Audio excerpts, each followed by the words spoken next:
Hi hello this is Shaila welcome back to vibrant. Ravi Teja Dhamaka తర్వాత మళ్లీ వరుసగా నిరాశపరుస్తూ వస్తున్నారు. 2023లో రావణాసుర, టైగర్ నాగేశ్వరరావు, 2024లో ఈగల్, మిస్టర్ బచ్చన్ సినిమాలతో వచ్చినా పెద్దగా సక్సెస్ లభించలేదు. అయినా ఈ ఏడాది మరో 2 సినిమాలను ప్రేక్షకుల ముందుకు తీసుకువచ్చేందుకు రెడీ అయ్యారు. ప్రస్తుతం రవితేజ నటిస్తున్న మాస్ జాతర సినిమా కోసం ఫ్యాన్స్తో పాటు ప్రేక్షకులు ఆసక్తిగా ఎదురుచూస్తున్నారు. టైటిల్తో మాస్ ఆడియన్స్ దృష్టిని ఆకర్షించిన రవితేజ సినిమాతో హిట్ కొట్టాలని కసిగా ఉన్నారు.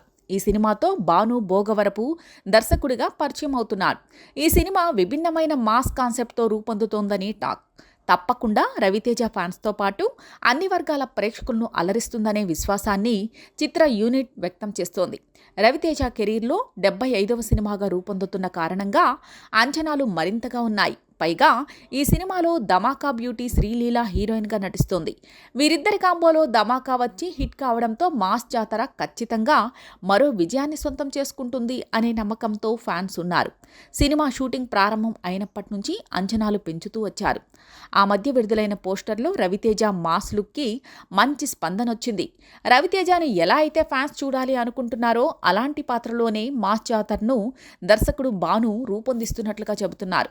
ఈ సినిమాను సక్సెస్ఫుల్ నిర్మాతగా పేరు దక్కించుకుని వరుస సినిమాలను నిర్మిస్తున్న నాగవంశీ నిర్మిస్తున్నారు.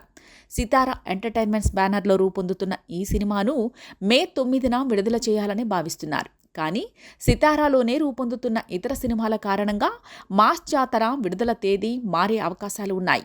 రవితేజ బర్త్డే అయిన జనవరి 26న మాస్ జాతర నుంచి టీజర్ను ప్రేక్షకుల ముందుకు తీసుకురాబోతున్నారు.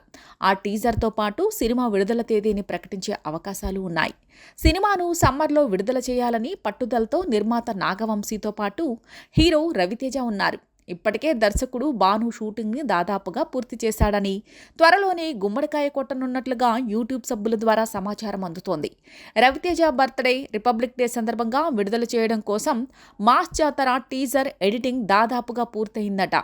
దాదాపుగా 90 నుంచి 100 సెకండ్ల నిడివితో టీజర్ రానుందని తెలుస్తోంది. రవితేజకు ఈ సినిమానైనా హిట్ పడేలా చూడాలి.